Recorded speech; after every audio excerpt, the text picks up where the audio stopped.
మంచిగా ఇద్దరు మొక్కలుగా కడతాము మంచిగా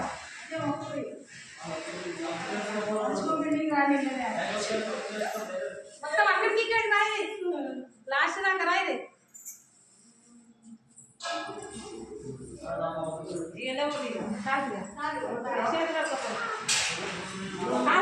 ఇక్కడ చూడు కుక్కలు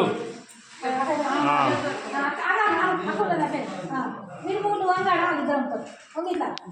తీరా